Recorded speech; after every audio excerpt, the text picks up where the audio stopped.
Pagsabog ng bulkan, lindol, pandemya, krisis at bagyo. Paanong nalampasan? Pagbabago, paano sisimulan? Mga gampanin at hakbangin. Babalikan at susuriin dito sa Lingon sa Kasaysayan.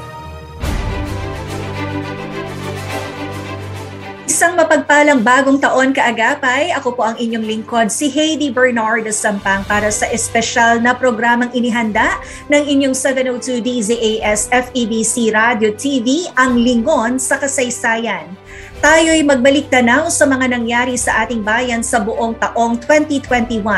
Iba't ibang issue, istorya at hamon sa buhay ang hinarap ng bawat mamamayan. Nandiyan ang muling pagbangon mula sa kinakaharap na pandemya at mga isyung naging kaakibat sa paglaban dito. Tinutukan po ng ating production team ang ilang mahalagang elemento na gumuhit sa kalagayan ng bansa ngayong 2021. Nandiyan ang patuloy na pagpapalakas ng ating health system, recovery ng ating ekonomiya, pagpapaunlad sa hanay ng edukasyon, pagpapahalaga sa disaster preparedness ng bansa, at ang pagharap natin sa election season. Bawat isa ay hihimayin po natin kasama ang mga eksperto na sina Dr. Anthony Liachon, ang Independent Health Reform Advocate at dating Special Advisor ng National Task Force on COVID-19. Makakasama din natin si Dr. Alvin Ang, dating Presidente ng Philippine Economic Society at Economics Professor sa Ateneo de Manila University. Si Professor Ched Arzadon, faculty member ng College of Education sa University of the Philippines, Diliman, Attorney Michael Henry Yusinco, Legislative and Policy Consultant, Law Professor ng Ateneo School of Government, at si Spokesman Mark Timbal, ang tagapagsalita ng National Disaster Risk Reduction and Management Council. Tutok ka lang kaagapay hanggang alas 8:30 ng umaga at sama-sama po nating balikan ang mga pangyayari sa taong 2021. Ito ang Lingon sa Kasaysayan, year-end specials ng 702 DZAS FEBC Radio TV. Pagsabog ng bulkan, lindol, pandemya, krisis at bagyo. Paanong nalampasan? Pagbabago, paano sisimulan? Mga gampanin at hakbangin. Babalikan at susuriin dito sa Lingon sa Kasaysayan. Magandang araw kaagapay, ito po si Heidi Bernardo Sampang at kayo'y nakatutok dito sa Lingon sa Kasaysayan, ang year-end special ng inyong 702 DZAS Agapay ng Sambayanan. Ating pong balikan ang mahalagang pangyayari sa bansa. Sa mahigit isang taon na pandemya, ngayong taon, March 1 ay sinimulan ng pamahalaan ang vaccination program matapos nga pong dumating ang unang batch ng Sinovac at unang nabigyan ang priority groups, kasama po dyan ang healthcare workers, mga senior citizen, persons with comorbidities, mga essential workers at ang indigent population.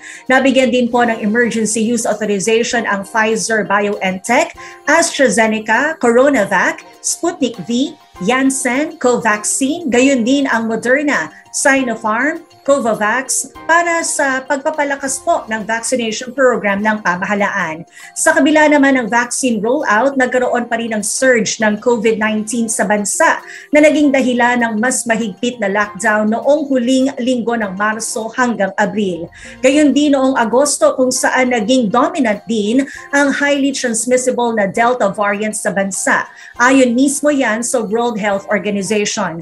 Umabot din po sa high risk ang capacity ng mga ospital natin maging ng mga ICU beds. Buwan naman ng Setyembre noong isailalim na ang National Capital Region sa bagong COVID-19 alert level system ng pamahalaan. Sa pagdami ng mga nababakunahan ay unti-unti na rin namang bumaba ang mga COVID cases sa bansa. Gayon din ang ating hospital capacity, kaya naman naibaba sa Alert Level 2 system ang NCR at mga karatig lugar kasabay ng pagbubukas din ng ekonomiya. Sa mga progresong ito, kumusta po ang kabuang healthcare ng Pilipinas sa taong 2021? Para po sa paghimay sa paglingon natin sa healthcare system ng bansa, sa taong 2021 makakasama po natin via Zoom si Dr. Anthony Liachon, ang Independent Health health reform advocate at dati pong special advisor ng National Task Force on COVID-19. Magandang araw po, Dr. Tony. Magandang araw sa iyo, Heidi, at sa mga nanonood. Magandang araw sa inyong lahat. Okay. So, Dr. Tony, salamat po dahil buong taon ay nakasama po namin kayo pagdating sa pag-educate po sa ating mga kaagapay, lalong-lalo na po sa COVID-19 situation po natin dito sa Pilipinas. At ngayon pong isasara natin ang 2021. Dr. Tony, ano po ba ang mga napansin po ninyo bilang isa po sa mga observer dito po sa ating COVID situation? Ano po ba yung mga magagandang nangyari or mga magagandang ginawa po natin sa taong 2021 sa health sector po natin? Well, kung titingnan natin yung mga nakalipas na almost 2 taon, almost 20 months since nag-umpisa ng January, at napasukan tayo ng Pebrero at nag-ECQ tayo ng March 2020, nakita natin doon ang struggle ng leadership para maharap itong tinatawag natin ng COVID pandemic, kasi wala naman nakakita in our lifetime. Pero ang makikita natin, ang shining examples ay yung pag-step up ng mga local government unit leaders natin. At the end of the day kasi, ang nakita ko, yung magandang performance ng National Capital Region. Siya kasi ang bumubuo ng mga 40 to 50% of the cases. So, pagka gumanda ang National Capital Region in terms of controlling the viral transmission via the positivity rate na ngayon ay less than 5% na, at nag-improve ang vaccination rate ng NCR na ngayon ay nasa 90%. Makita natin, unting-unting gumanda ang buong Pilipinas. So, isa yan sa nakita kong magandang nangyari. Kasi makikita din natin na ang vaccination rate sa buong Pilipinas ay hindi naman kasing taas ng NCR. Nasa 30 to 40% lang ang iba. So marami pa tayong hahabulin. Pero despite that, nabit-bit ng National Capital Region ang buong bansa. At ang tingin ko, yan ang naging lead sa Pilipinas. At yan ay sa pamumuno ni MMDA Chair Benher Abalos. Sa tingin ko, isa siya sa naging haligi. Despite may pagkukulang sa mataas na liderato na hindi natin nakikita, evidente na nakita natin sa mga paglilitis at saka mga hearing sa Senado at Kongreso, lalong-lalo na dun sa mga iskandalong nakita natin sa PhilHealth at saka sa Pharmally. So nakita ko yung mga mayors at iba ho nating kaagapay na nasa local government unit leaders. At the end of the day, ang success talaga nasa leadership and governance. Kahit anong guidelines na i-implement ng IATF at National Task Force, ang execution pa rin ang makikita nating magdudulot ng magandang resulta. Pangalawa, yung tulong ng private sector. I think we should commend also si Secretary Joey Concepcion, Presidential Advisor sa Entrepreneurship. Though meron tayong masasabi kung business interest ang kanyang prioridad, pero nakita natin ang kanyang hard work in trying to come up with some innovative ideas. At we have to give it to PA Joey Concepcion. Ganon din yung mga data analytics experts natin. Yung Okta Research Group, malaking tulong yan sina Professor Guido David, Ranjit Rai, Dr. Benjamin Ko, Dr. Michael T. At maraming pang iba na nakita natin na araw-araw tumututok sa numero. Si Edson Guido, sa UP Resilience Institute, si Professor Jomar Rabahante, at marami pa. Kung hindi dahil sa kanila, hindi natin ma-analyze mabuti ang Department of Health data na nakikita naman natin na delayed at hindi real time, at minsan nakikita natin kulang sa explanation. At ang nag-guide sa atin yung mga independent think tank na ito. At ang panghuli, I think we have to give it to the people. Despite problems in leadership na nakikita natin sa bawat IATF meetings, nakita natin binuhat ng mga tao ang COVID pandemya. Nakita ko yung sacrifices nila, nakita ko yung collaborative work nila, nakita ko yung sakripisyo ng lahat ng tao, maraming namatay, maraming kamag-anak, or yung essential workers natin, both sa healthcare at saka sa ekonomiya. Ang laking tulong nilang lahat eh. At saka yung pagdidisiplina, hindi bababa yung cases na to kung hindi din sa kanila yung kanilang pagsunod sa minimum health standards. Yun ang tingin kong tatlong malaking bagay na nagpa-control sa atin dito sa pandemyang to. Huli ba't magaling, maganda pa rin kasi dapat mas mabilis nating napababa yung cases para nakabalik agad tayo sa ekonomiya. Okay. So yun ang nakita kong big three.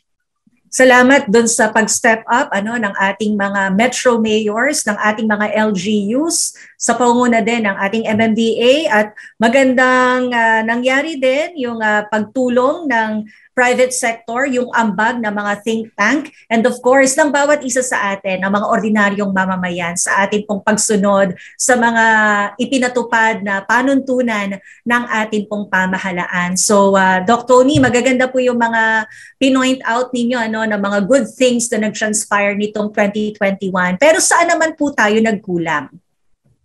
Ako, ang tingin ko, ang unang-una yung lack of sense of urgency. Importante yan pag nagli-lead ka ng isang crisis. Yung mabilis kang kumilos, kailangan nandun yun. At ang pangalawa, yung pag-a-appoint mo sana ng mga leaders na may competence dun sa kanilang pinapatupad. Kasi nakita ko, kaya nung una, hindi natutupad yung pangangailangan sa positivity test, kailangan ng testings dyan. Doon sa paghahanap ng bakuna, kailangan eksperto dyan. Kailangan a group of public experts or medical experts ang kailangan dyan.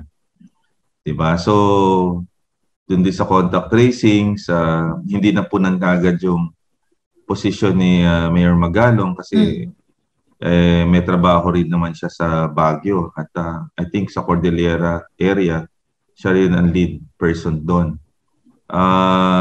Isa yan Ibig sabihin, right man for the right job. Nakamalaking iskandalo na nakita ko.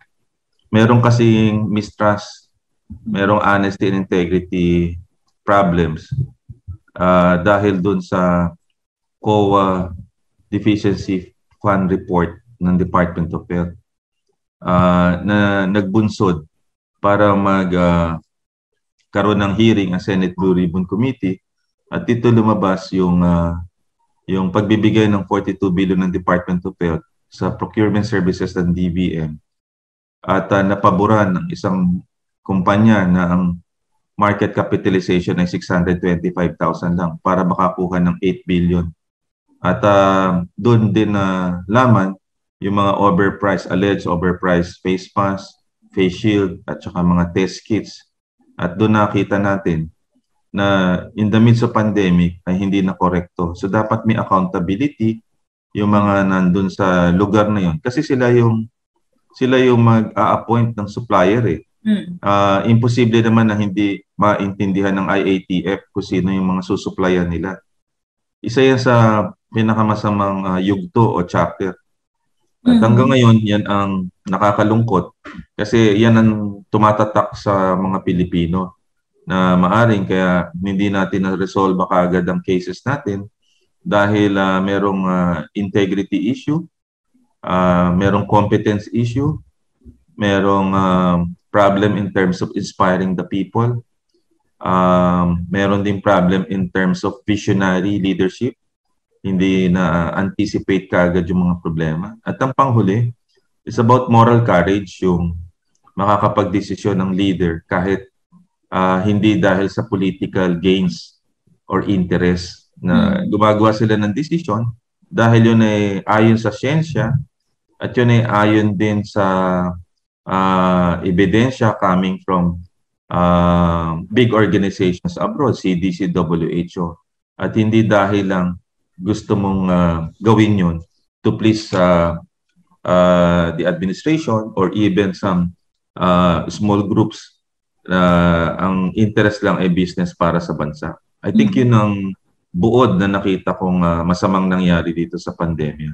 So it's actually the worst and the best of time. Sabi ni Charles Dickens.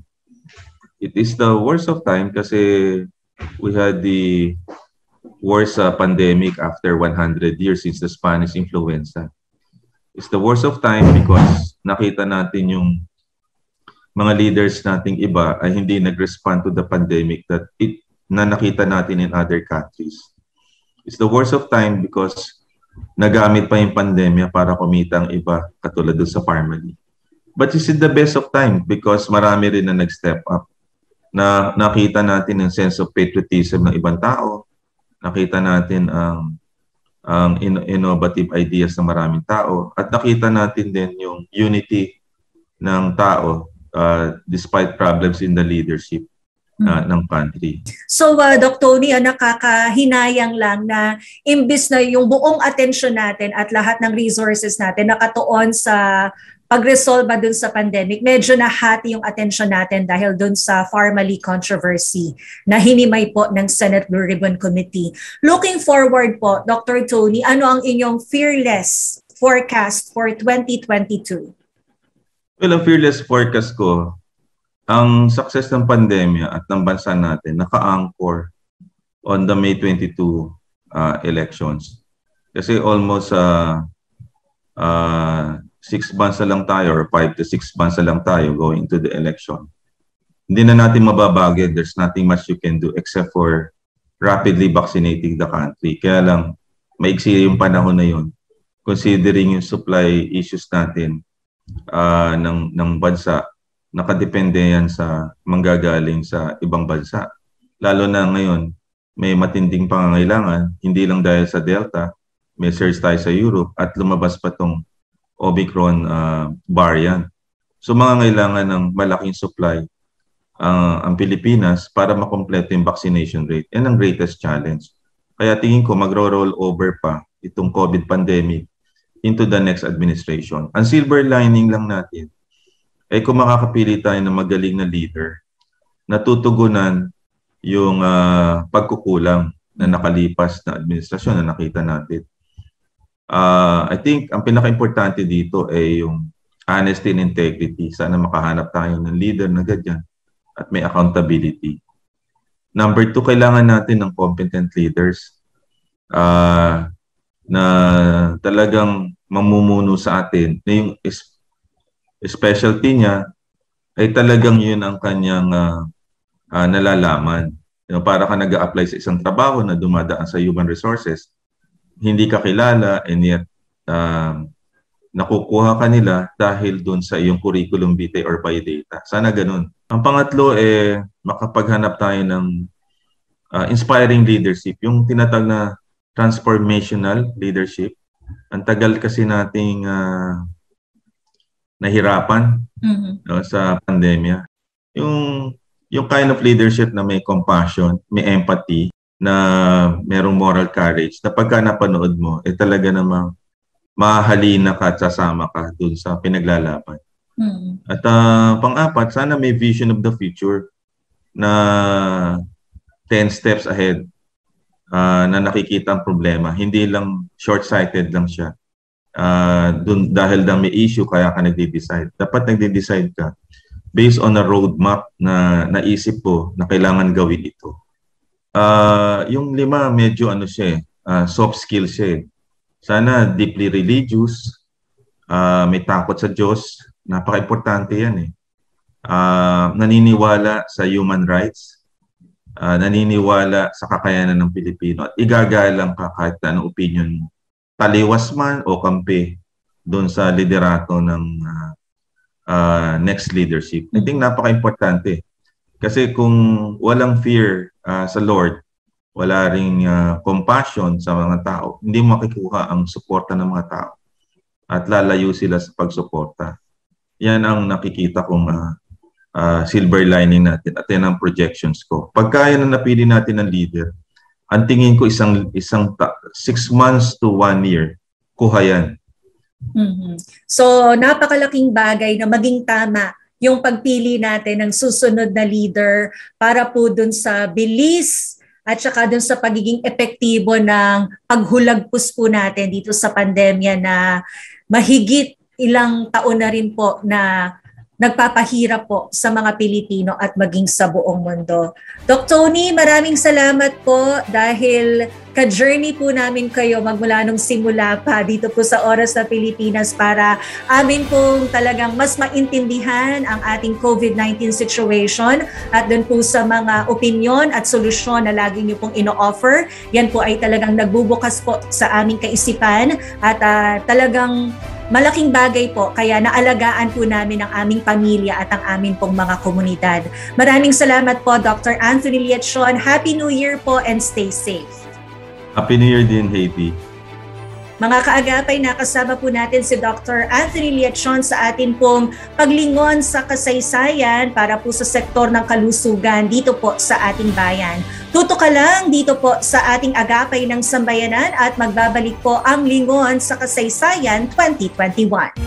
Ako po si Jam at ang aking ipinagpapasalamat ngayong taong 2021 ay para sa mga kakilala at mga hindi inaasahang tao na hindi natakot, nanatili at nagbigay ng malawak at hindi mapaghusgang suporta sa aking mental na kalagayan at kalusugan. Ako po si Mary Ann Season. Ang pinagpapasalamat ko po ngayong taong 2021 ay yung walang nagkasakit sa buong family ko. Especially sa mga anak ko na wala yung ngayon sa akin at hindi makauwi dahil sa COVID. Pagsabog ng bulkan, lindol, pandemya, krisis at bagyo. Paanong nalampasan? Pagbabago? Paano sisimulan? Mga gampanin at hakbangin. Babalikan at susuriin dito sa Lingon sa Kasaysayan. Nakatuto ka pa rin dito sa 702 DZAS Agapay ng Sambayanan para po sa ating Lingon sa Kasaysayan Year-End Special 2021. Ito pong muli si Heidi Bernardo Sampang. Atin pong balikan mga kaagapay ang isa sa mga highlights sa taong ito. Sa kilagitnaan po ng 2021, nagsimula na ang election season or election fever dito po sa Pilipinas. Ramdam na po natin ang election fever, hindi pa man nagsisimula ang ating election period. Lalo na po nung ilang araw bago ang filing ng certificates of candidacy para po sa mga elective positions para po sa ating May 2022 national and local elections. Nagsisimula na po kasing magmaniobra ang mga politikong tatakbo sa susunod na taon. Lumalabas po sa social media accounts at sa mga vlog ang mga kandidato at wari nagpapakilala na sa mga botante. Pinaghahandaan na rin po ng ating Commission on Elections ang proseso para sa eleksyon sa susunod na taon. Sa pagkakataong ito sa ating Lingon sa Kasaysayan, atin namang himayin ang election season maging ang mga paghahanda po ng taong bayan sa 2022 elections. Kasama po natin via Zoom ang atin pong kaagapay na political analyst, si Attorney Michael Henry Yusinko, ang Senior Research Fellow sa Ateneo Policy Center, Ateneo School of Government. Happy New Year po, Attorney Yusinko. Happy New Year, Heidi. Happy New Year sa lahat ng nakikinig at nanonood sa atin sa buong mundo. Ayan, ako maraming salamat po Attorney Yusinko dahil kayo po talaga ang isa sa mga naging regular na kapartner po ng Agapay ng Sambayanan pagdating po sa ating voters education dito po sa FEBC. Maraming salamat sa pagkakataon na yun na nakakatulong tayo sa mga kababayan natin. Ngayong isasara po natin ang 2021, Attorney Yusinko, meron po ba kayong mga napuna na mga magagandang pangyayari ayan sa mundo po ng politika dito sa Pilipinas, dito po sa taong 2021? Nako, Heidi, Ang hirap naman ang una mong tanong sa akin, ano? Pero magandang tanong kasi syempre ang default answer natin lagi is yung negative, no, na maraming kabulukan na nangyayari at lalong lumalala ang politika natin. So maganda rin yung naghahanap tayo ng parang magandang halimbawa. Mm-mm. Well, yung naiisip ko lagi is hindi yung 2021, ano, but yung 2019 elections. Meron tayong nakita yung tinatawag naming mga dynasty slayers. Mm-hmm. Ito yung mga kandidato na hindi sila traditional politician, in the sense na hindi sila triple G, hindi sila guns, goads, and goons, no? At merong mga halimbawang ganun. So ngayong 2021, umaasa kami na yung mga dynasty slayers na yun ay tatakbo ulit. At kasi napatunayan na they are paragons of good government because hindi nga sila yung triple G. At sana meron pang mga ibang katulad nila na tumakbo rin sa eleksyon na ito na 2021. So siguro kung meron akong nakikitang maganda sa eleksyon ngayon ay sa tingin ko madadagdagan yung mga tinaguriang dynasty slayers na nagwagi noong 2019. Okay. So at least po meron tayong something good na nakikita sa mundo po ng politika dito sa Pilipinas. Ngayon siguro Attorney Yusinko, saan naman tayo nagkulang? Ayan, ano po yung mga areas sa atin pong eleksyon, ayan, sa proseso pong ito ng ating demokrasya na medyo nagkulang tayong mga Pilipino? Alam mo, Heidi, very consistent ang mga nag-aaral sa politika natin, no, sa demokrasya natin. Simula pa nung 1986. Kasi ito yung tinaguriang people power, napabagsak yung diktadura ni Marcos. So, ito yung pagbabalik natin sa demokrasya. So, simula noon, maraming mga scholars and political scientists and scholars of democracy na talagang pinag-aralan. At consistent sila na nagsasabi na nasa downward trajectory tayo, kumbaga. Mula dun sa height nung restoration of our democracy in 1986, imbis na mag-consolidate tayo ng demokrasya natin, palubog yung direksyon natin. At ang manifestation noon ay yung tinatawag ng elite domination. Yung pagdomina ng tinatawag nating political dynasties. So, kung tatanungin mo, kung ang tanong mo ay paano tayo nagkulang bilang mga mamamayan, hindi lang naman tayo ang nagkulang, no? Nagkulang din yung sistema mismo, yung mga pinuno natin, nagkulang din. At sa bandang atin, tayong mga at ordinaryong mamamayan, mahirap magsabi na nagkulang tayo kasi alam naman natin na kada eleksyon naman, nagsusumikap naman tayong bumoto ng tama eh.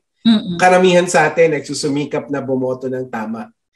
Pero kasi dahil dun sa bulok na sistema at na kada eleksyon lalong bumubulok, mas nahihirapan tayo gumawa nung nararapat nating gawin. So, ang sagot ko is hindi naman talaga masisisi ang mga mamamayan, but yung solusyon ay nasa mamamayan. So, kung gusto natin baguhin ang sistema, yung bulok na sistema, gusto natin baguhin, hindi naman simpleng gawain lang yon, pero nagsisimula siya sa pagboto ng mga tamang pinuno sa halalan. Pero Attorney Yusinko, ngayong 2021 talagang naging makulay yung turn of events para po sa eleksyon natin next year, ayan, sa May 2022. So ano po yung mga masasabi nyo na parang pag-aabuso po dun sa atin pong mga tinatadhana, ayan, let's say, ng atin pong election code, na masasabi po natin na sana baguhin na, amyendahan na para hindi na po mauulit Dahil marami pa tayong mga eleksyon na pagdadaanan dito po sa Pilipinas. Sa 2021 na to, sa yung the past 2 months, past 2 months is yung talagang kasukdulan ng kabulukan ng political party system natin. So siguro ipaliwanag ko lang na kung bakit talaga siya sukdulan ng kabulukan. Kasi ngayon, halos lahat sila ng mga kandidato natin ay hindi na talaga gumagalang sa political parties. So kumbaga talagang kung dati ay lagi nating nirereklamo na wow, personality-driven ang politika natin, candidate-driven ang politika natin. Reklamo yon, pero meron tayong masasabi na kahit papano, meron pa rin mga political parties na hindi ganoon. Katulad dati yung PDP laban, hindi ganoon. Pero ngayon, wala na tayong mabanggit na political party na matino. Lahat ng mga mainstream political parties natin, they don't function anymore as genuine political parties. So, ang pinaka mga halimbawa dyan, for example, si VP Lenny, di ba? Chairman o presidente siya ng LP. Pero tumatakbo siya bilang independent. So again, that's a big question mark. Ito naman ngayon sila Senator Manny tsaka sila Senator Go na pawang miyembro ng PDP laban, pero dahil naglalaban sila sa isa't isa, tatakbo sila sa pangalan ng ibang partido, di ba? So si ang Senator partido nila iba. Nawala ng standard bearer ang PDP laban. And yet, miyembro pa rin sila ng PDP laban on paper, di ba? So isa na namang nakakatawa yun, di ba?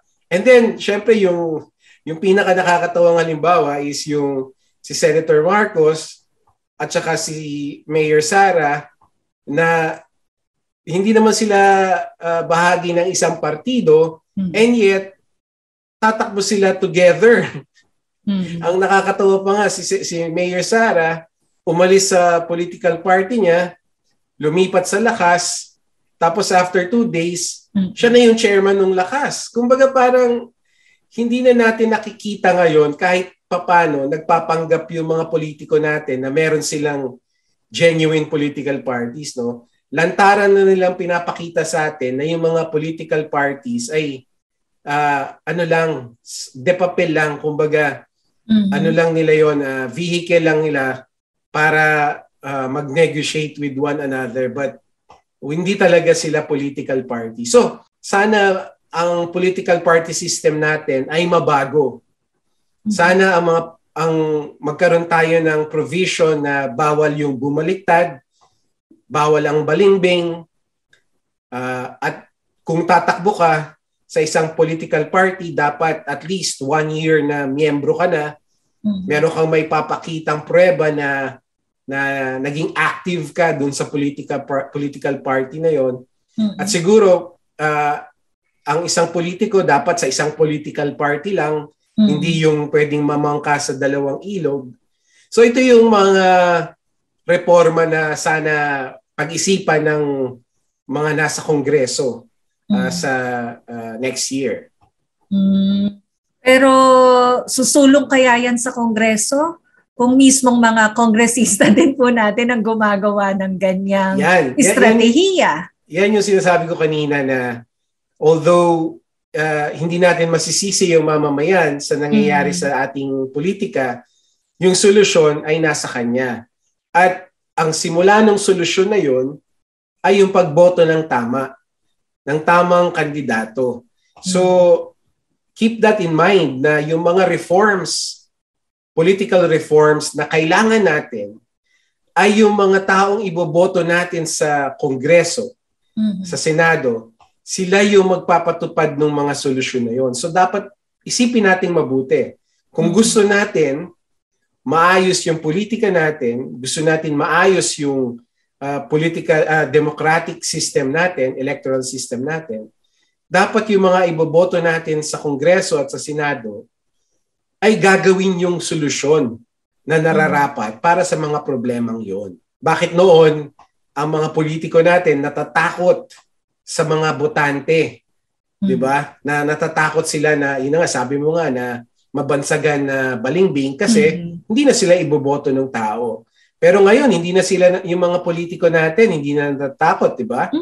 Tsaka hindi na sila nahihiya, nagsasayaw-sayaw sila sa TikTok, tapos namimigay ng pera, ng lantaran. Kumbaga, hindi na nila tinatago yung pagkatrapo nila eh. So, again, isa yan sa mga dapat pinag-iisipan nating mga mamamayan na ang mga politiko natin, hindi na tayo ginagalang, hindi tayo nire-respeto. So, Attorney Yusinko, ano ang inyong fearless forecast sa mundo ng politika by 2022? Hindi naman natin huhulaan kung sino yung mananalo. Pero ano yung nakikita po ninyo magiging scenario sa pagsapit po ng next year bago po tayo bumoto sa Mayo?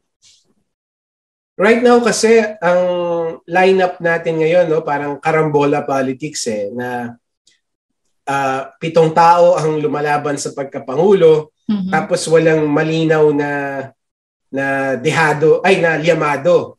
Kasi nga pati yung administrasyon nabiyak, di ba? So kahit sila mismo may pagkadihado na rin. So ang nakikita ko ngayon na mangyayari sa darating na yung campaign period, really talagang mainit yung labanan na ito.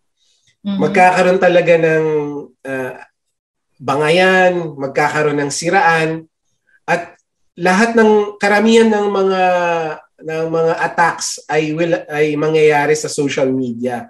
Yun ang parang forecast ko na itong election na to magiging karambola, magiging intense yung bangayan at labanan, at mangyayari ito, karamihan na ito sa social media, at talagang itong kailangan natin bantayan.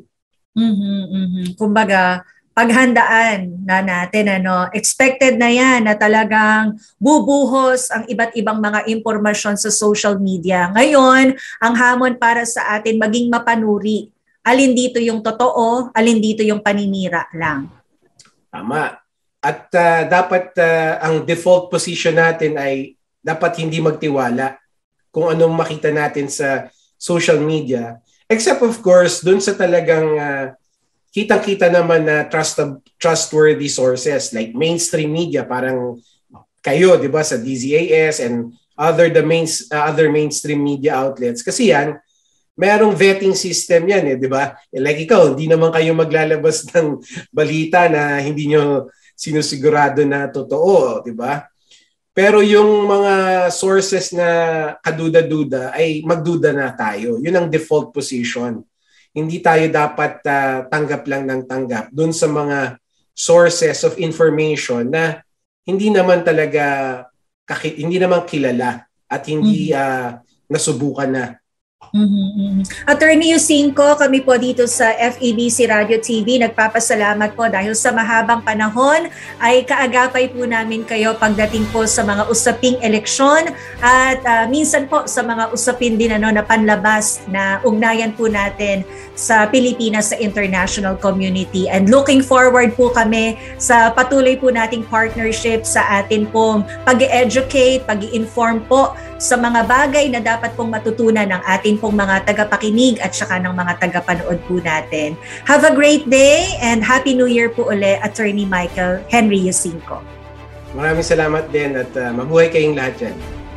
Mga kaibigan, nakasama po natin si Attorney Michael Henry Yusinko sa naging paghimay po natin sa mundo ng politika ngayong 2021 at sa ano po yung mga dapat po nating abangan sa harap po ng ating halalan din naman sa 2022. So muli, nagpapasalamat po tayo kay Attorney Michael Henry Yusinko sa kanyang pagbabahagi ng kanyang expertise sa larangan po ng usaping pang-eleksyon. Yan nga po ang ating highlights sa paglingon sa mga naganap sa ating bansa sa 2021.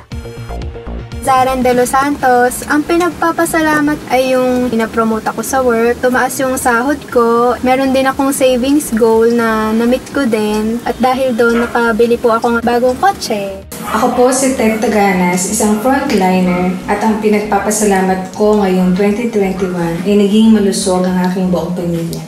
Bilang isang nurse, nagpapasalamat ako dahil nabigyan ko ng tamang serbisyo ang mga pasyenteng nangangailangan.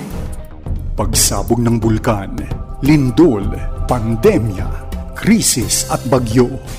Paanong nalampasan? Pagbabago, paano sisimulan? Mga gampanin at hakbangin. Babalikan at susuriin dito sa Lingon sa Kasaysayan. Nagpapatuloy ang Lingon sa Kasaysayan, ang year-end specials ng 702 DZAS Agapay ng Sambayanan. Ito po si Heidi Bernardo Sampang at atin pong balikan ang mahalagang pangyayari sa ating bansa. Tignan naman po natin ngayon ang lagay ng trabaho, ekonomiya sa gitna po ng pandemya. Ngayong taon po naging daan ang vaccination rollout ng pamahalaan para tuluyan pong mabuksan ang ekonomiya ng bansa. Sa kabila rin po ng naging surge ng COVID-19 cases dahil sa Delta variant, ipinatupad itong alert level system sa National Capital Region at granular lockdowns para mapigilan ang paglaganap ng virus at mabuksan na nga ang ating ekonomiya. Dahil po dito, bahagyang lumago muli ang ekonomiya ng Pilipinas para sa third quarter ng 2021, sang-ayon na rin sa tala ng Philippine Statistics Authority. Lumago po ang ating gross domestic product o GDP ng 7.1%, mas mababa ito sa revised 12% growth na naitala noong second quarter ng 2021. Ayon po kay Socio-Economic Planning Secretary Carl Kendrick Chua, sa current economic statistics ng bansa, nagkaroon ito ng steady improvement. Kasama na rito ang manufacturing, production, exports at imports, gayon din po yung unemployment at underemployment rates, maging sa mobility ng tao, gaya ng pagpunta sa workplaces at sa physical presence po sa mga opisina. Sa mga pangyayaring ito, ano nga ba ang mga kakaharapin natin bukas sa lagay ng ekonomiya ng bansa? Kasama po natin ngayon dito sa Lingon sa Kasaysayan ng ating suking ekonomista, si Dr. Alvin Ang. Magandang umaga po, Dr. Alvin. Magandang umaga, Heidi, at sa lahat ng ating mga tumatangkilik sa programa na ito. Maraming salamat po dahil talagang kayo po ang isa sa mga regular na kaagapay po namin dito sa DZAS, lalong-lalo na po sa pagpapaliwanag sa lagay po ng ekonomiya, ayan, sa development po sa paglago ng atin pong bansa. So Dr. Alvin, ngayong pagtatapos po ng 2021, meron po ba kayong mga napansin ng mga magagandang ginawa or mga magagandang development po sa sektor ng paglago po ng ating ekonomiya sa taong ito? Well, kasi tayo po ay nasa halos 2 taon na ng pandemya. So, noong nakaraang taon, hindi natin masyado alam. So, talagang kung tutusin, kung tingnan niyo po yung mga numero, hindi naman ganun kalaki ang mga kaso noong nakaraang taon. Pero, sinarado natin ekonomiya, kaya tayo ay bumagsak yung talagang walang trabaho, walang nagtatrabaho, walang nagnegosyo.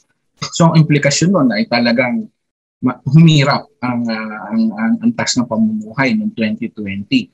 Subalit noong 2021 naisip natin hindi maaaring magpatuloy na ganoon kasi kung di ka nga mamamatay nga sa sakit, ikaw naman ay mawawalan ng kabuhayan, ikaw ay eventually hindi mo kakayanin yung mga susunod na taon. Dahil kung ikaw man na may ipon at wala ka namang kita, mauubos ang ipon mo. Diba? At saka patuloy naman tayo nabubuhay, nag-aaral, nagtatrabaho, kumikita, kailangan dahil may mga pamilya, may mga gawain, may mga negosyong pinalalago. So, yun po yung nangyari. Noong 2021 ay inadapt na natin yung natutunan natin. Nakita naman natin, ginawa po yan ng pamahalaan sa kanilang kakayanan. At maganda dyan, nakita natin yung tinatawag na calibration. Yung naintindihan nila na hindi kailangan isara, hindi lahat kailangan isara. So, dahan-dahan. at naintindihan nila na yung pagdating ng bakuna ay napakalaking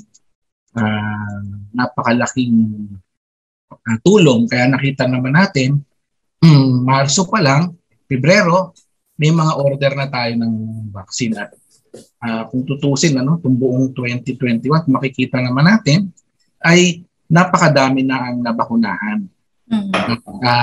Yun ay sa pamamagitan din talaga ng pamahalaan. Sila rin ang naggumawa ng kaparaanan na yun at tumulong yung pribadong sektor. So doon sa aspeto na yun, makikita naman natin na yung kanilang kagustuhan na ibalik ang kasiglahan ng ekonomiya. At saka hindi nga maaaring magpatuloy ang pagsara. Kailangan ay maayos na dahan-dahan na pagkaintindi sa mga pangyayari na kung paano natin sasagutin ang banta nito, ang sakit na to, ng tulad niya, umiiba-iba. Parang siya, ang tawag doon ay parang nagagapi, tapos nag-iiba siya ng ng approach niya. Kaya yun din, siguro natututo rin tayo. So, in fairness sa pamahalaan, kung tutuusin, kung talagang wala pong nagawa ang pamahalaan natin at ang mga pamahalaang lokal, marami po talagang taong mas mahirap pa, marami pong magrereklamo, marami po siguro yung talagang makikita natin ay hindi na nga masaya, pero mas magiging magulo pa, pero wala tayong ganyang nakita, sapagkat nakita naman siguro ng mga mamamayan na ito lang ang kaya. Kung may magagawa pa, pero may magagawa pa. Sige, lahat naman tayo may mas magagawa pa, pero ang maganda doon, hindi tayo on our own ay naglumagpak, na pinabayaan natin sarili natin. Lumaban pa rin tayo. Okay. So napakalaking bagay po, Dr. Alvin, na ngayong 2021 na ilarga natin yung pagbabakuna. So malaking factor po iyon, kaya medyo papaangat po yung ating ekonomiya. Yung pagbabakuna, yes, pero siyempre hindi lang yun, napakalaga din kasi bang sinabi ko, yung calibration ng pag-a-adjust. At plus yung pag-igting ng testing, kasi doon talaga yun yung tracing. Nung una wala tayo noon parang alahoy ito meron dyan, huwag kayo pupunta dyan, pero hindi mo na-trace saan yan nakuha, sino yung mga nakasalamuha. Yun, tracing and testing talaga. Kung titignan natin yung datos ng nakaraang taon, tayo ang pinakamahina sa buong Asia halos sa wala tayong preparedness doon Wala tayong skill, Yun. Hindi mo masisisi kahit naman sino, bagong trabaho, pumasok ka, wala ka pang alam. Mabagal ka talaga. Habang tumatagal, tatawag sa dexterity, nag-i-improve ka. Yung mga naunang bansa na magaling nga doon, naapektuhan din sila ng virus. So, ibig sabihin, ito walang panahon na dapat naging tayo. Complacent, okay lang yan, hindi Ang maganda lang dito, natuto na tayo. Sana mag-improve pa. Yun lang ang natin. Huwag tayong bumalik. Huwag tayong umagas. Kaya nga medyo nangulela tayo, di ba, Dr. Alvin, sa Bloomberg ranking, Kasi ang pinagbabasihan nila, hindi yung ngayon hindi lang yun ngayon kasi combination o cumulative, Cumulative, magmula nung nag-umpisa. Siyempre, kapag isinama mo yung response natin mula nung umpisa, ay talagang makikita mo na tayo ay hirap na hirap. Na katulad ng mga kapitbahay natin dito sa ASEAN, sila po nagkaroon ng SARS. Tayo hindi naman tayo nagkaroon ng gano'n. Kaya talagang kumbaga sila ay handa na alam nila ang gagawin nila. Na-drill ng mga tao, may kapasidad ang kanilang health system, pamahalaan. Meron silang salapi na pang-tustos sa mga yon. Tayo nabigla tayo. Hindi prepared yung ating mga infrastruktura, lalong-lalo na pangkalusugan. Po, Kasi yung normal na pangkalusugan, kulang na tayo. Opo. Tapos dumating pa ito, yun eh. Hindi na nga natin ang dami natin dun sa mga MDGs pa lang noon. Hindi natin na-meet yung mga yon. Ibig sabihin, basic yun eh. Na ng kalusugan, katulad nung maternal mortality rate. Tayo ay mataas yan. Yung tinatawag na mga nutritional problems, stunting, yung mga pagkabansot, yung malnutrition, mataas pa rin tayo. Ibig sabihin niya, part yan ng pangkalusugang no? So, ibig sabihin, basic yun. Nasa bakit yung mga nanganganak na nanay namamatay? Ibig sabihin, di ba, ganun ka-basic, hindi pa tayo ganun ka-ready or hindi tayo excellent, kumbaga. Kaya, pagdating nitong pandemic, hindi mo aasahan na yung response natin ay high level na no? May testing. Ito wala, yung mga basic na wala kang testing, hindi natin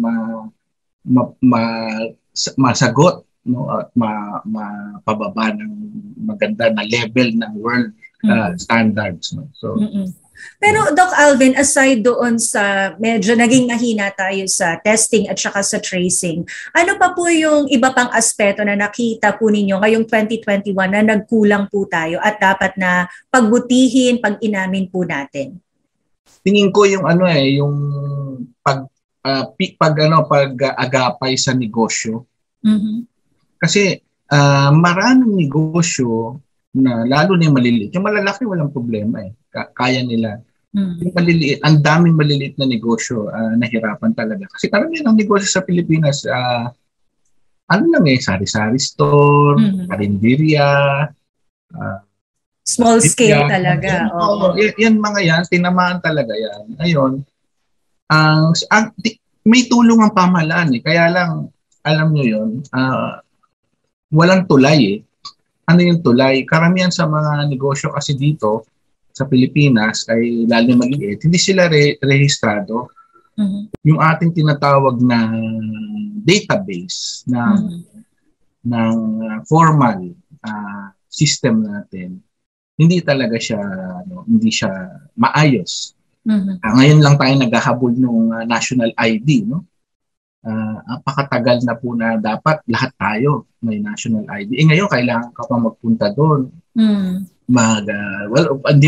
Hindi ako expert sa technology, pero sa tingin ko kasi tayo na lang ang walang ganyan sa buong ASEAN. So daig pa tayo ng mga mas mahihirap na bansa sa atin.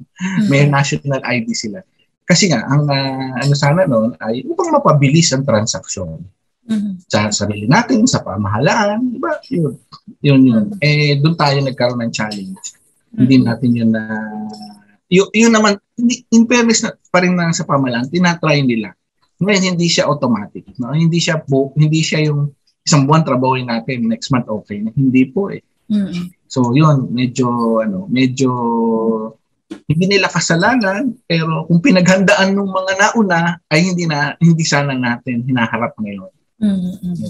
Kung in place na iyon before pa dumating yung pandemic, hindi siguro ganito kalaki yung impact, yung dagok, Okay. Kasi marami sana ang natulungan, mas marami pa ang nabigyan ng kumbaga ng salbabida, no? Hindi sila lumubog. Briefly po, Doc Alvin, ano ang magiging epekto po sa atin? Ang laki ngayon ng utang po natin. Diba? Dahil para tustusan yung mga pangangailangan ngayong pandemic, ang laki po ng inutang ng atin pong pamahalaan. In a way po ba magkakaroon yan ng epekto sa ating economics or maging sa buhay po ng mga Pilipino? Actually, yung usaping utang, kasi ang alam natin bilang mga tao, ang konsepto natin na utang, kapag may utang ka, sa Bible, no? The lender is the borrower is a slave to the lender, no? Sabi sa Proverbs. Sa taong kaparaanan niya, in people's business. Ngunit kung ang pamahalaan, you cannot compare. Iba ang trabaho ng pamahalaan sa tao. Pareho ang prinsipyo, wag kulang, utang. Ngunit ang pamahalaan, hindi siya umuutang for the sake na kailangan umutang.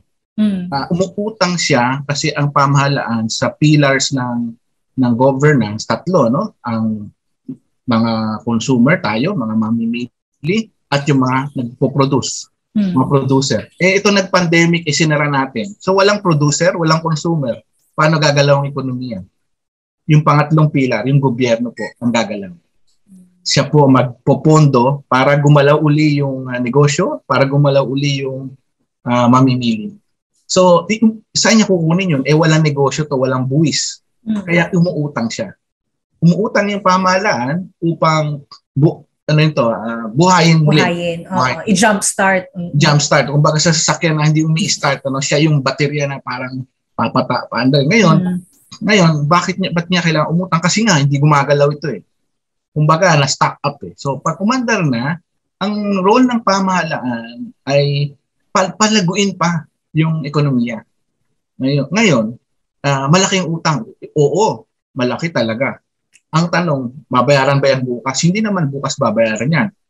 Sa matagal na panahon, yes. Pero ang tanong is, ang kailangan nating pagtuunan ng pansin ay paano palaguin uli yung ekonomiya. Kasi, kumbaga, kung sa tao ngayon yan titignan, kahit ikaw ay maraming utang, ngunit kumikita ka ng higit sa iyong utang, di ba? Okay lang, mababayaran ka yan. Malaki naman yung kita ko eh. Ngayon, ito ngayon ng pamahalaan, umuutang siya upang tayo uli ay kumita. Ang negosyo at mga tao ay kumita. Pag kumita na sila, dadating ang punto, lalakas uli ang pagnenegosyo, pagtatrabaho, magbabayad sila ng buwis, no? Tapos lalaki uli ang ekonomiya. So dadating ang punto, magiging ang utang 200, ang kita ng lahat ng mamamayan, yung GDP na tinatawag ay 200 na rin, equal na, hanggang sa yung GDP ay lumaki na lumaki at hindi na kailangang umutang ng pamahalaan. Bababa na yun. So parang ano yan, yung poso natin, Doc Alvin, may ibubuhos kang tubig para masundo yung tubig sa ilalim. Ang tawag namin niya sa pump prime. Talagang tama yun, pump prime, no? Pina-pump prime. No? Okay. Doc Alvin, fearless forecast niyo po for 2022. Magiging mas masigla na ba ang ekonomiya natin? Ano po yan, tatlong bagay ang dapat natin tignan. Una, ang hinaharap natin ay pangdaigdigang krisis sa kalusugan. No? Hindi siya sa Pilipinas lang. Kaya para sa akin hindi fair na ikumpara yung paglago. Ang kailangan kasi ng buong mundo ngayon ay kooperasyon, tulungan. Hindi kanya-kanya. Sa nakita natin doon lang sa vaccine ay hindi naging ganon ang ginawa ng mga malalaking bansa, no? Nagsiguro muna sila bago sila namigay. Partly, I think, no, naka-apekto yan sa pagkaroon ng iba-ibang variants. No? At pangalawa, kung walang, kung walang global cooperation, ay ganito tayo para sa baby, close open ang magiging kasi hindi natin, pag nagsara ang Pilipinas sa sarili natin, okay, pwede. Wala nang babalik na OF, walang lalabas, tapos nabubos na yung virus, okay tayo dito. Ang tanong, halos pati pagkain ating ini-import eh. So, paano tayo? Tsaka paano yung mga kababayan natin, ilang milyon, 10 milyong Pilipino nasa labas ng Pilipinas. So, isipin natin yun. No? Hindi natin yun. Kaya, ako para sa akin, mahirap mag-forecast dahil dyan eh. Hindi natin kontrolado ang napakalaking porsyento na mangyayari. Ang ating, we can hope na umayos yung global cooperation. Pangalawa, dahil nga sa close open, at tayo mahilig mag-import at marami tayong ini-import, maaring maapektuhan yung pagsasara na naman ng mga ports. Katulad ng nangyari itong nangyayari ngayon. Kaya lang tayo hindi nahihirapan sapagkat hindi naman tayo dependent sa outside of Asia. Karamihan ng mga inaangkat natin nandito lang sa kapitbahay natin eh. no, China, ASEAN, malapit lang. So walang pagsasara ng mga barko. Ngunit kung katulad sa Amerika, kung makikita niyo sa Europa, no, walang barkong dumarating. 3 buwan ng delay. Kaya napakamahal ng bilihin sa kanilang yun. At hindi natin masasabi na yan ay hindi mangyayari dito sapagkat kapag nagpatuloy na ganito ang sitwasyon, siyempre, ang mga bansa ay uunahin nila yung pangangailangan nila. So, yun ang challenge natin. Itong mga sinasabi ko, pagka hindi po natin naayos ang pangkalahatang kalusugan, yung kakayanan natin mag-produce ng mga pangangailangan natin at yung utang kung hindi tama nagamit.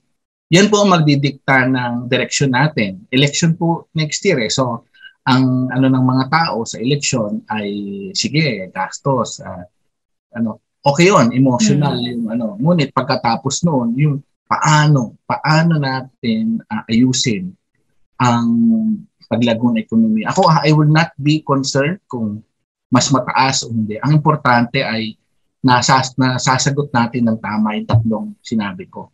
Yung kalusugan, yung sariling kakayanan natin, lalo na sa pagkain. At pangatlo is yung gamitin natin ng tama yung mga perang inutang natin. Pagka naayos po yun, hindi na mahalaga kung lumago tayo hindi. Basta natama natin yon, ay sigurado tayong lalago sa mga darating na panahon. Yun po ang mas mahalaga. Dr. Alvin, kami po'y nagpapasalamat dito sa DZAS sa pagiging laging handa po ninyong ipaliwanag po sa amin ang mga bagay-bagay tungkol po sa ekonomiya ng ating bayan. Ito pong nagdaang 2021 at nawa po sa 2022, magpatuloy pa rin po yung ating partnership pagdating po sa pagpapaliwanag patungkol dito sa ating pong mga kaagapay. Happy New Year po, Dr. Alvin Ang. Happy New Year po din sa ating lahat. And pagpalain tayo ng Panginoon. Mga kaagapay, nakausap po natin ang ating suking ekonomista si Dr. Alvin Ang. Nagbahagi po ng kanyang oras at kakayahan sa atin pong paghimay sa mga pangyayari sa atin pong ekonomiya this 2021 at kung ano rin po yung mga inaasahan po natin pagsapit ng taong 2022. Patuloy lang pong tumutok dito po sa inyong FEBC Radio TV sa atin pong paglingon sa mga pangyayari sa ating bansa sa taong 2021. Ako si Ryan De La Cruz. Ang ipinagpapasalamat ko ngayong 2021 ay unang-una ang sarili ko. Hinga pa ako, buhay pa ako. Na-experience ko yung mga gantong bagay. Pangalawa, pamilya ko. Alam naman natin lahat may COVID. Mabuti na lang at walang nahawa sa amin. Ako si Annie Colbaya, isang estudyante. At ang aking pinagpapasalamat ngayong 2021 ay ang pamilya ko na nagbibigay sa akin ng inspirasyon na lumaban at maging matatag na harapin ang mga pagsubok na dumarating sa buhay ko. Pagsabog ng bulkan, lindol, pandemya, krisis at bagyo. Paanong nalampasan? Pagbabago, paano sisimulan? Mga gampanin at hakbangin. Babalikan at susuriin dito sa Lingon sa Kasaysayan. Bumabati pa rin kami sa inyo ng magandang araw kaagapay. Muli, ito po si Heidi Bernardo Sampang at ikaw ay nakikinig dito sa Lingon sa Kasaysayan, ang year-end specials ng 702 DZAS. Sa puntong ito, balik tanawin po natin ang naganap sa education system sa bansa. Maliban po sa pagpapatuloy ng blended learning sa school year 2021-2022, highlight ng taong ito ang pilot implementation ng face-to-face classes sa mga pampublikong paaralan sa gitna po ng COVID-19 pandemic. Tinatayang 100 public schools ang unang inaprubahan para maging bahagi po ng limitadong classes sa ilang piling lugar, partikular po sa mga low-risk area ng COVID-19. November 22 naman nang nag-participate na rin ang iba pang mga pribadong eskwelahan para po sa limited face-to-face learning. Target din po ng Department of Education na dagdagan pa ang mga paaralang bumalik sa face-to-face classes. Ano po ba ang patuloy na naging epekto ng pandemya sa kabuoang education system sa bansa?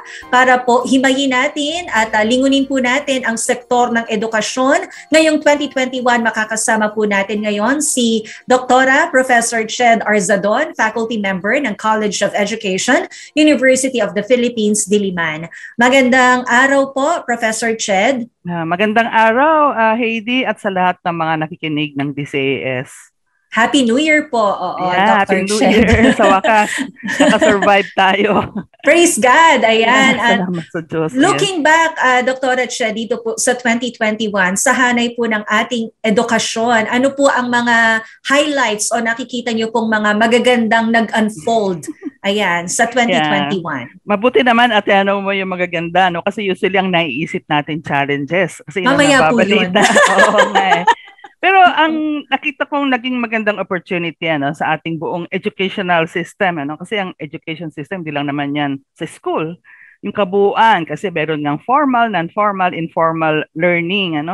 So I think ang isang magandang nangyari ay naging involved ang mga magulang, ang pamilya, ang buong pamayanan sa edukasyon. Dahil nga hindi nakakapunta yung mga bata physically sa school and they have to remain at home. So talagang tumulong si nanay, tatay, lolo, lola at nakita nila talaga, nakita nila yung challenges, complexity kung paano magturo. Kaya sabi na nga ng mga ibang teachers, siguro naman pag nagbukas na ang klase, mas magiging involved kayo at sympathetic kayo sa amin. Nakita nyo kung gaano kahirap turuan yung mga anak nyo. No? So I think isa yan, nagkaroon ng broader participation. Unlike before na, sige, ako magbabayad ng tuition mo, magbibigay ng allowance mo, bahala ng eskwelahan. So ngayon, na-realize natin na pag may crisis pala, kagaya ng pandemic, kailangan yung magturo mga magulang. Kaya kailangan, ang mga magulang na-realize nila, kailangan nila magbasa, maging lifelong learner din sila. Siguro dapat sila mag-enroll sa adult education like sa ALS, para matuto sila. So isa 'yon, Pangalawa, dahil mas mahaba ang time ng mga bata sa school, sa bahay, sa komunidad, dahil nga hindi sila pumapasok. Sa palagay ko naman na-develop yung kanilang life skills. Natuto silang magtinda siguro kung tumulong sa sari-sari store o pagtitinda ng magulang nila. Natuto sila ng trabahong bahay, kung sumasama sila sa pagtatanim or whatever, yung livelihood. Palagay ko na improve ang life skills at values nila. Kasi kasama nila yung magulang, mga elders nila, na siyang nagtuturo ng mga ganong importanteng skills. So I think mas nagkaroon sila ng maturity na hindi yung academic, kundi yung maybe tinatawag natin emotional quotient, na importante yon sa kanilang buhay, lalo na sa kanilang pagtanda. So I think yun ang pinakamagandang nangyari. Naging involved ang lahat, lalong-lalo na yung mga magulang. So nabanggit nyo nga kanina, magandang na-point out natin yung good things na nag-unfold ngayong 2021 sa education. So doon na po tayo. Ano po yung mga pangunahing challenges naman na na-encounter po? Hindi ko pala naidagdag. Ang isa rin palang positive, natuto yung informal education system, school system, kung paano magpatakbo ng distance education.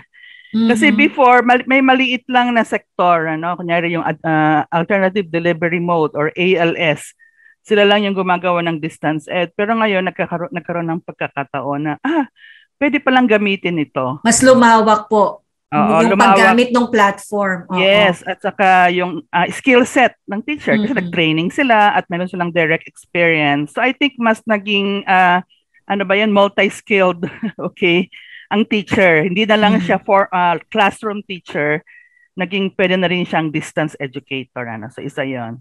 Now, pagdating sa challenges, ayan, ito. So ang isang challenge talaga ay yung sa akin, syempre concern ko yung dropout. So before pa lang pandemic, mayroon na tayong roughly mga 3 million na school age to, hindi yung adult, na hindi nakatapos ng kanilang basic education.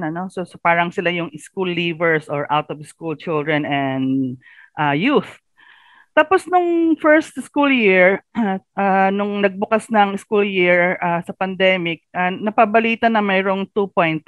Si Senator Gatchalian mismo ang nagsabi na mayroong 2.3 na hindi nag-enroll million, 2.3 million. So 5 million na yan. And then mayroon ding, although hindi pa official, mayroon pa ring ganun ding karami, So parang ang conservative figure siguro ng out of school natin ay mga umaabot na siyang 8 to 10. Conservative pa yun, ano? So nakakabahala siya. Population na siya ng isang bansa, no? And ang nakaka-concern talaga yung sa BARM, ano? Sa Mindanao. Kasi 30% ang decline ng enrollment nila, no? So parang sobra yon, 30% ng kabataan, yung school age, ang hindi nag-enroll. So anong nito, no, implication nito? So alam naman natin kung hindi ka nag-aaral, affected ang literacy mo, hindi ka makakabasa. And then affected ang iyong magiging opportunity sa buhay. Anong trabaho lang ang pwede sa'yo dahil hindi ka nga nakakabasa, and then limited ang schooling mo. Kaya pwede sila maging vulnerable na, makuhang mga child soldiers, mga ganon. So yun ang mga nakita kong isang problem na dapat talagang i-address natin, ano? And then yung isa, yung tinatawag nilang learning poverty, may bagong term na pinapopularize ang World Bank. Learning poverty. Ang ibig sabihin nito, kung at grade 10 years old, grade 4 sa atin yun, at hindi ka pa nakakabasa, ay ka na, yun nga, part ka na ng indicator na yun ng learning poverty. At sa buong mundo, ang average ng learning poverty ay 52% sa buong iba't ibang bansa. At yung mga mahihirap na bansa, siguro sa Africa, Sub-Saharan Africa, ay 80% ang learning poverty, So of course that's before the pandemic. Pero sa Pilipinas, sa kanilang latest study ng World Bank, 90% na ang learning poverty. So ibig sabihin, 9 out of 10 children sa grade 4 ang hindi pa talaga nakakabasa, pero hindi ganun kagrabe kasi I think ang World Bank, mini-measure lang nila literacy sa English siguro or Filipino. Kaya ang taas. Pero dito kasi sa PSA, titingnan din nila yung literacy mo sa ibang language, maybe sa mother tongue mo. Sa kanila naman, hindi naman ganun kababa, kasi nga dapat i-recognize din natin na ang literacy is in any language. So I think isang major ito kasi nga you learn to read so that you can read to learn.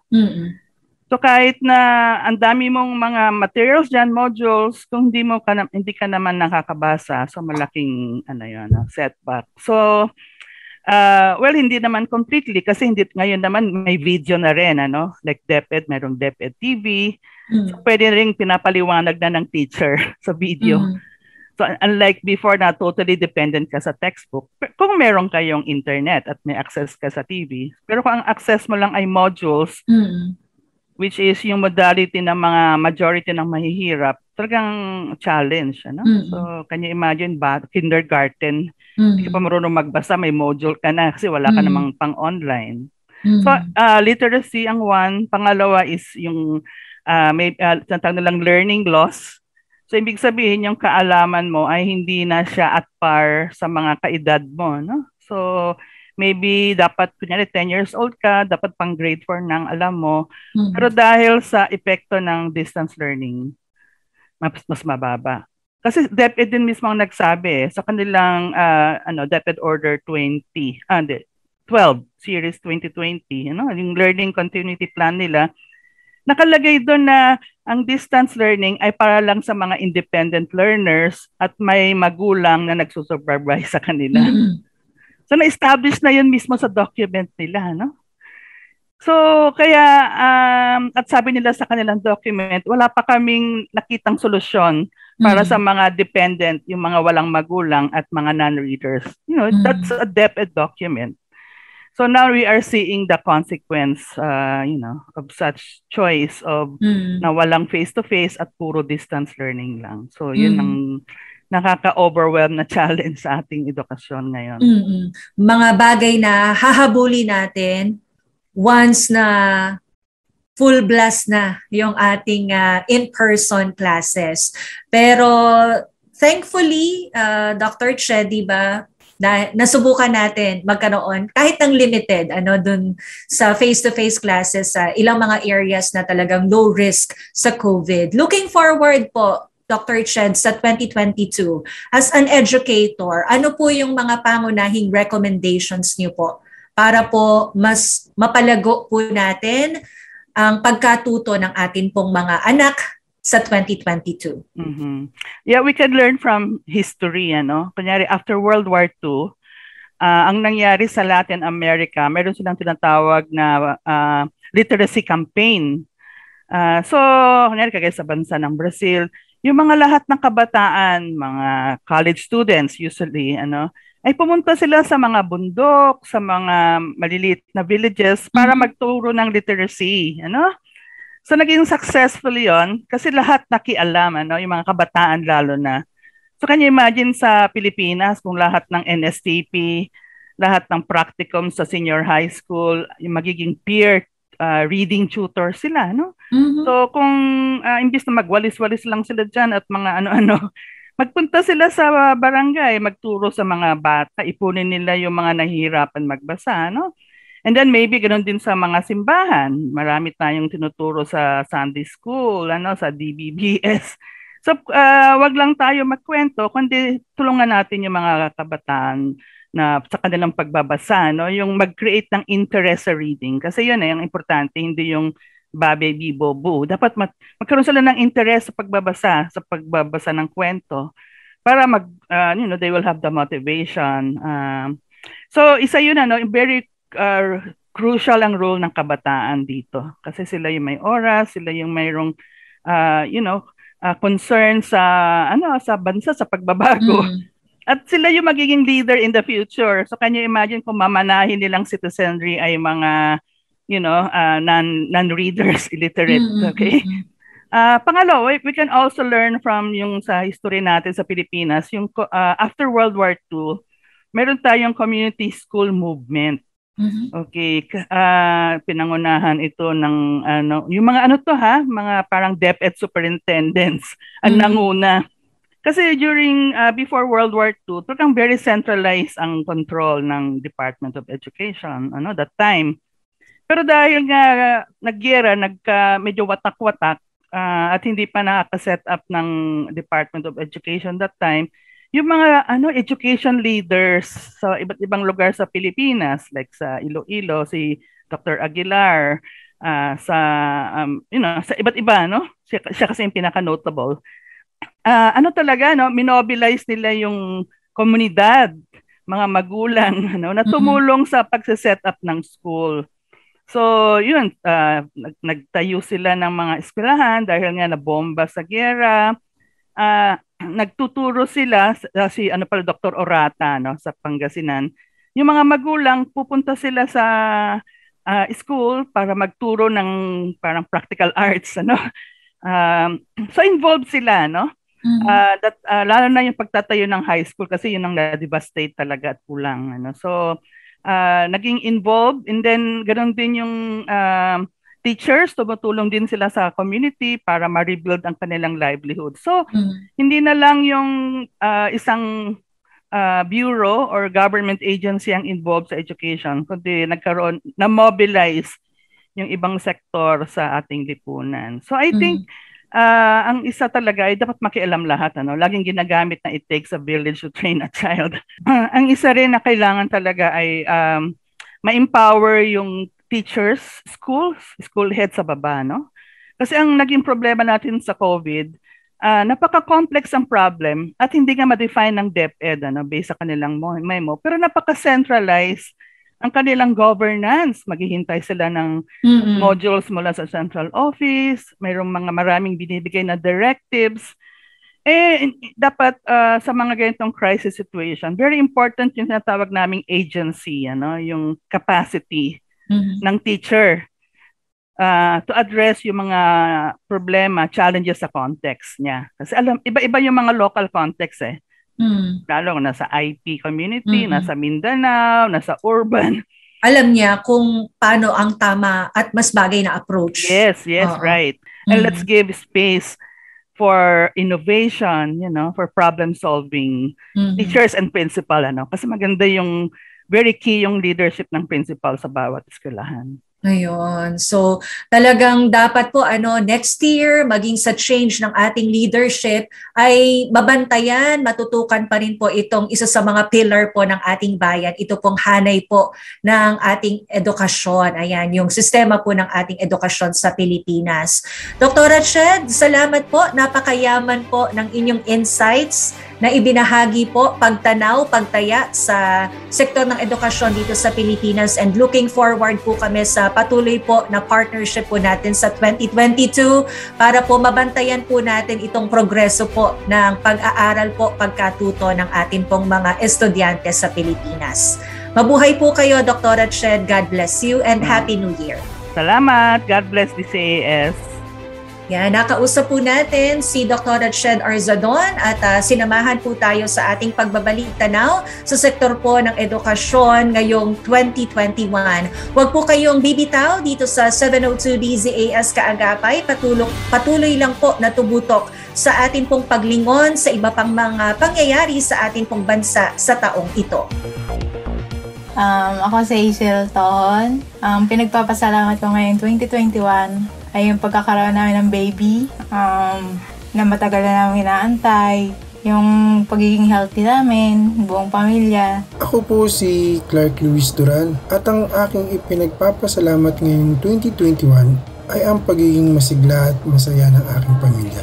Kahit hindi siya naging perfect as a perfect family, naging masaya naman siya dahil meron kaming mga mababait at masayang mga pamangkin.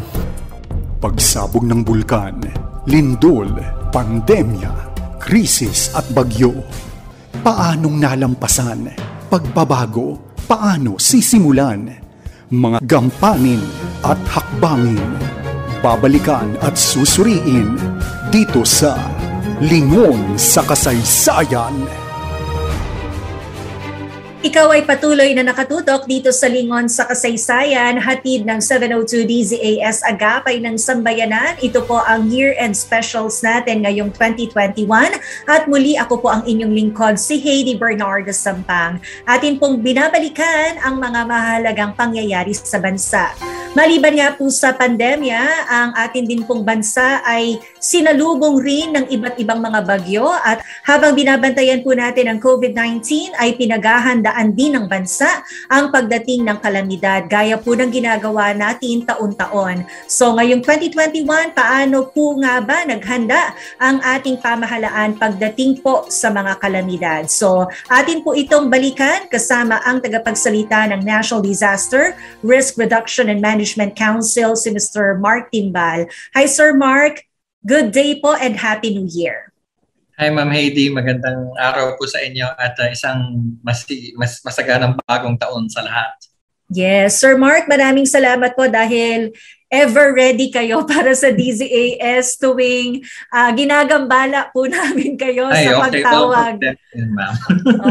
Tuwing umaga po para magbigay po ng update sa atin pong mga kaagapay. So Sir Mark, ngayong isasara po natin ang 2021. Ano nga po ba ang mga naaalala po ninyong parang malalaking calamities na atin pong kinaharap, at ano po yung mga epektibong naging pagtugon po sa pamumuno ng NDRRMC sa mga kababayan po nating naapektuhan ng mga calamities na ito? Opo. Ang naging mission naman po talaga ng NDRRMC, Ms. Heidi, ay yung palakasin lalo ang paghahanda ng ating sambayanan laban sa kahit ano pong panganib. Itong 2021, nakita po natin na tuloy-tuloy pa rin ang pangangailangan ng ating mga kababayan sa maagap na babala, yung maagap din na paghahanda at yung pag-aalis sa kanila sa mga lugar na mapanganib. At ito po yung ating ginawa ngayong 2021, kung saan yung ating mga pre-disaster risk assessments po, tuloy po natin ginawa yan ng mas maaga, kagaya ng dati, wala pa yung bagyo sa Philippine Area of Responsibility or hindi pa nga siya bagyo.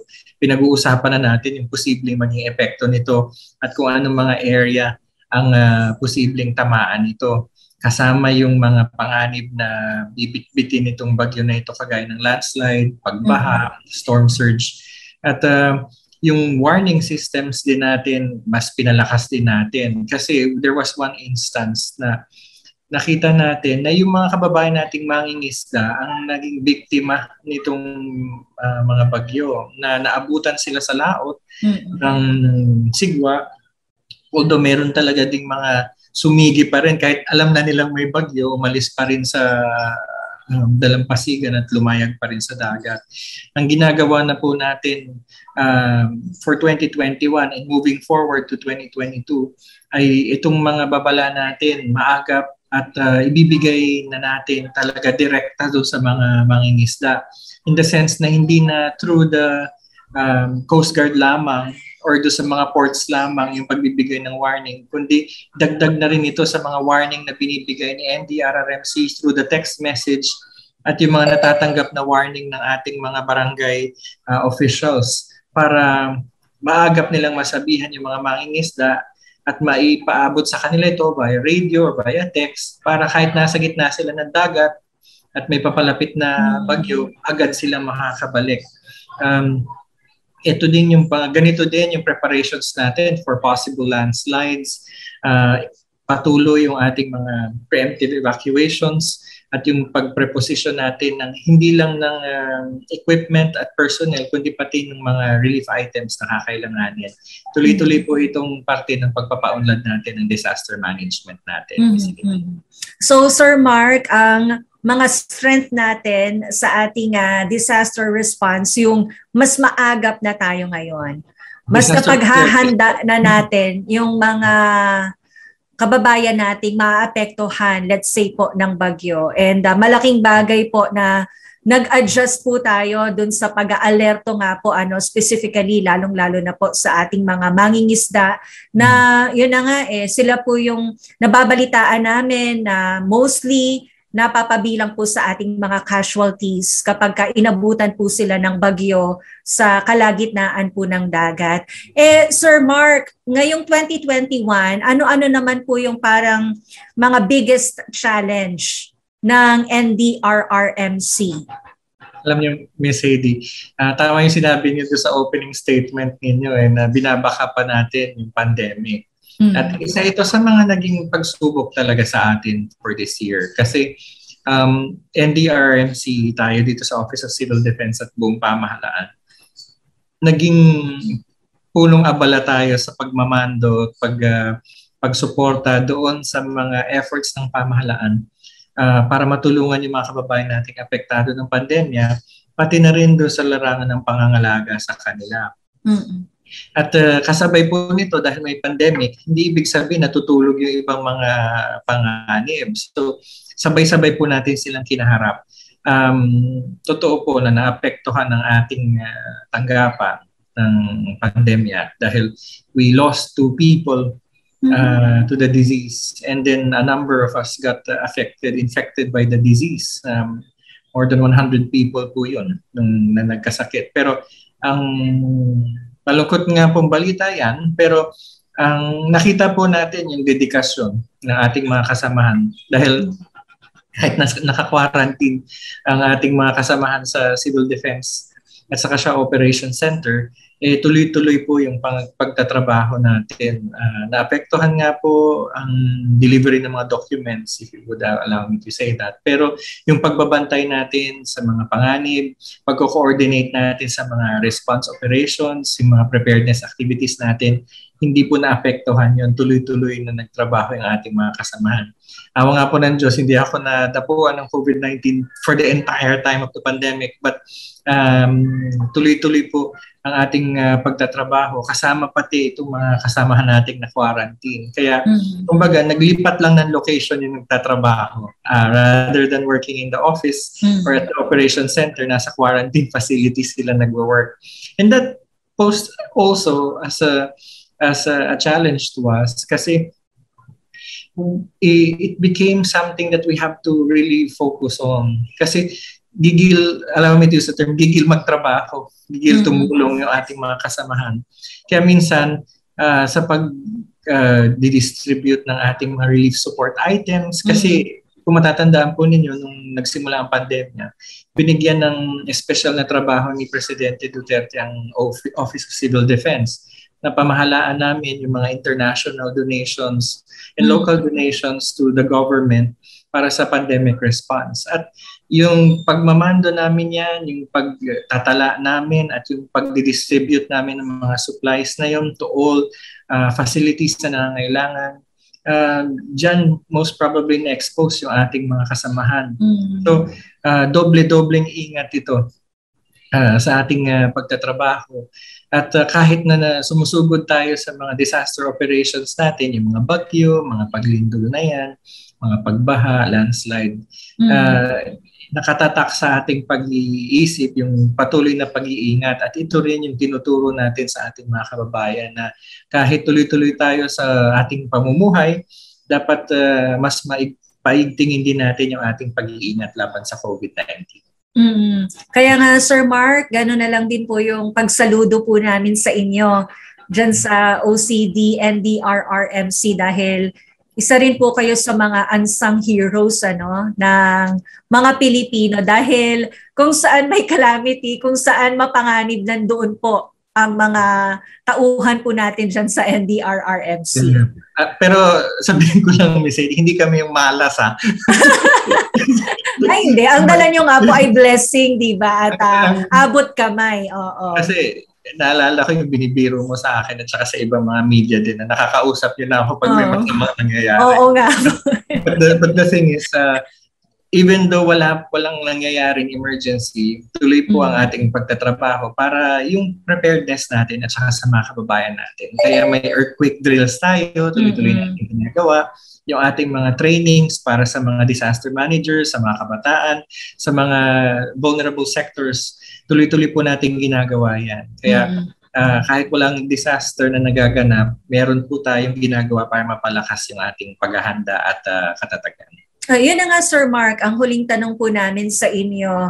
Maliban po dyan sa inyo pong mga binanggit, ano po yung mga ginagawa po nating paghahanda para sa 2022 para mas maging handa po tayo sa anumang kalamidad na paparating, lalong-lalo na po at mainit din po yung usapin sa climate change. Opo, tayo dito sa NDRRMC, tuloy-tuloy yung ating pagtulungan sa ating Climate Change Commission para maisulong yung ating mga gawain na makakapag-mitigate ng impact ng climate change dito sa ating bansa. At yung ating activities naman din, tuloy-tuloy. Alam niyo po ang ating NDRRMC, di ba po maganda yung ating operation center dito sa Camp Aguinaldo. Replicate po natin yan sa iba't ibang parte ng Pilipinas. Hindi na po, darating po ang ilang buwan, matatapos na po yung ating mga satellite disaster operation centers sa mga major population centers sa Mindanao, sa Visayas at saka dito sa Luzon.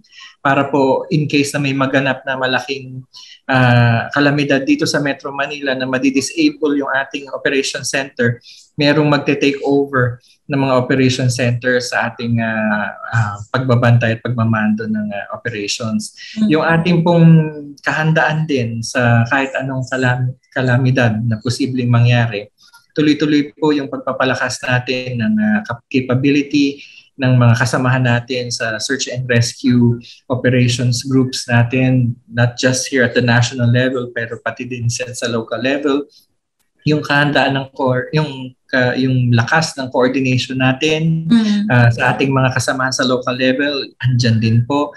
Yung pagpapatatag natin ng mga communications capability natin, we have satellite communications, the mobile communications, pati yung handheld radio communications. Tuloy-tuloy po nating pinapalakas yan. Ongoing nga po ang acquisition ng ating pamahalaan ng satellite communications, mobile satellite communications. Yung pagtulong sa mga kababayan natin, andyan pa rin yung ating mga relief centers, yung packaging centers natin na gumagamit na ng mga makinarya para mabilis na ma-organize yung mga relief items, yung mga rescue teams natin, pati yung equipment nila, tuloy-tuloy ang pakikipagtulungan ng national government sa iba't ibang atas ng pamahalaan, level ng pamahalaan para mas mapalakas pa yung capability nitong mga kasamahan natin on the ground dahil sila yung mga frontliners. Kasama din dyan po yung pagtuturo sa mga kababayan natin kasi kahit ano pong gawin namin dito, Ms. Heidi, magpakadalubhasa man kami sa disaster management, kung wala naman kaming pakikipagtulungan o hindi makikiisa ang ating mga kababayan sa ginagawa natin, wala pong kahihinatnan nito. Kaya yan po ay patuloy nating ginagawa at patuloy nating pinanawagan yung kooperasyon ng mga kababayan natin para sa katatagan at resilience ng ating bansa. Kaya nga po Sir Mark, nandito lang din po kami sa DZAS para tulungan po kayo na ma-cascade sa atin pong mga kababayan, yung mga mahalagang impormasyon na dapat po nilang malaman at matutunan para po maging resilient po tayo at maging prepared sa mga disasters po na dumadaan dito po sa ating bansa. Sir Mark Timbal. Nagpapasalamat po namin yan palagi at alam niyo naman, nag-iisa lang ako. Kung wala kayo na magpapakalat ng mga impormasyon po na ito, ay para lang akong kumbaga boses na nagsusumigaw sa ilang. Wala nakakarinig. Sir Mark, salamat po. Salamat din po sa inyo at ipaabot niyo po ang pasasalamat din namin dyan po sa inyo sa OCD and DRRMC sa lagi po ninyong kahandaan na tumulong po sa atin pong mga kababayan na nasasalanta po ng mga kalamidad. Mabuhay po kayo and once again, Happy New Year po. Maraming salamat po and Happy New Year 2022.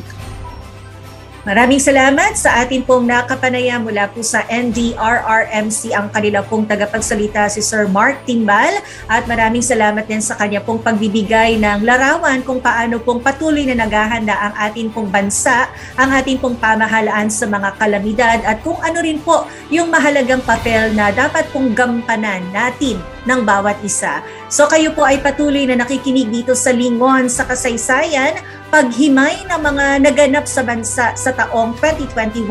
Huwag kang bibitaw, kaagapay, magpapatuloy po ang year-end specials ng inyong paboritong himpilan. Ako si Bea at ang aking pinagpapasalamat ngayong 2021 ay buo ang aking pamilya at nakasurvive sa likod ng pandemyang ito at masaya kaming nagsasama-sama kahit simple lamang ang aming buhay. Pinagpapasalamat ko rin ang trabaho na meron ako kahit mahirap ang buhay sa ngayon. Inyong napakinggan ang year-end specials sa inyong paboritong himpilan, 702 DZAS at iba pang istasyon ng FEBC Radio TV. Salamat po sa pagsama sa amin kaagapay na himayin ang mga pangyayari sa nagdaang taon. Tandaan, anuman ang mga naganap sa ating kasaysayan, ang mga aral nito ay magagamit natin para mapaunlad ang kinabukasan. Harapin natin ang panibagong taon na punong-puno ng katatagan at pag-asa. Sa ngalan ng bumubuo sa ating production team, ako po ang inyong lingkod, Heidi Bernardo Sampang para sa Lingon sa Kasaysayan 2021.